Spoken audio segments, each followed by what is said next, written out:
Vibrant street parties will unite the nation for a few days, but as elections loom, discontent is growing. The Unidos de Peruche samba school performed during the first night of this year's Carnival season in Sao Paulo. Photograph, AFP, Getty Images. As the samba drums began pounding in the late afternoon, a sun in a neat, unassuming Rio suburb, a woman in a flowing, sparkly pink skirt, glittering corset and feathered headpiece moved with a rhythm, raised an embroidered banner with the name of the street party, and the Carnival Madness began. Literally, in the case of this bloco, as the thousands of free parties that throng streets across Brazil are called. Its name is Loucura Suburbana, Suburban Madness, and among the hundreds rattling out hypnotic percussion or dancing in colourful costumes were doctors, patients and friends of the Nise da Silveira Municipal Institute, a public mental health hospital. Carnival is in the roots of Brazil, said Ariadne Mendes, a psychologist at the hospital who has been organizing this bloco for 18 years to bring mental health patients and the community together. It is a moment of total integration. Integration is something that Brazil is in urgent need of as it dives into the world's biggest street party. The country is deeply divided socially and politically ahead of October's presidential elections, struggling to emerge from its worst-ever recession, and spooked by record levels of violent crime. 2 children were shot dead on one day in Rio last week. There is also growing contempt of political leaders indelibly smeared by corruption scandals. So, more than they usually do, Brazilians are seeking consolation in Carnival, a 5-day hedonistic holiday during which they dress up, drink, play, joke, dance, seduce and are seduced. It is like therapy for everyone in Brazil, said Alberto Policino, 65, who helped set up Suburban Madness, to forget all the problems we have, to renew our memory. At Rio's Sambadrome Stadium, thousands will perform tonight and tomorrow in elaborately choreographed samba school parades broadcast live to the nation. Vast crowds will cram street parties such as Rio's enormous Beatles-inspired Sargento Pimenta, Sgt. Pepper, and Bonitos de Corpo, Beautiful Bodies, a kitsch, mixed gay event whose aficionados sport neon-colored 1980s workout wear. It is a moment when people are happy and forget some of what unfortunately is happening in our country, said street cleaner Monica de Oliveira, 26, who wore glitter and orange overalls as she waited to sweep up behind Suburban Madness. A dancer at Loucura Suburbana. Photograph, Silvia Izquierdo, but the relief will be temporary. Brazilians say the year only begins after Carnival, and this year threatens to be turbulent.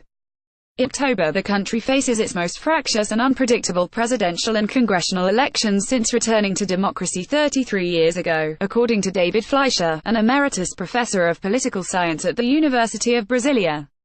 It is of uncertainties, he said. There is a lot of discontent among Brazilians.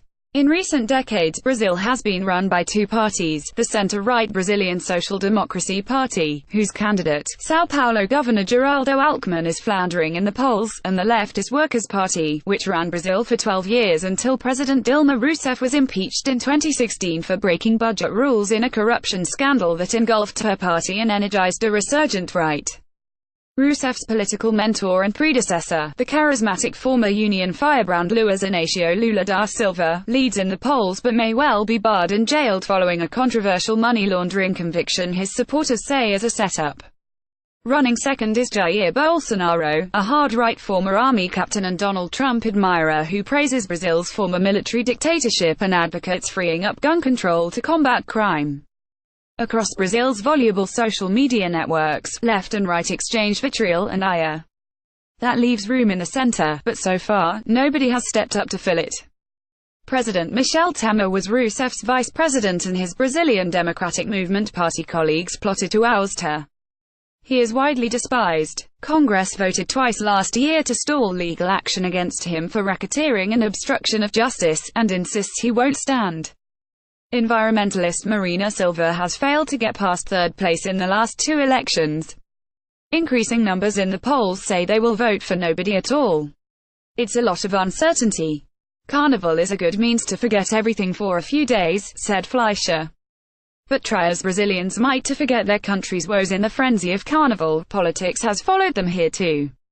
In Sao Paulo, a street party named after a dictatorship-era police intelligence agency that tortured dissidents was banned by a judge.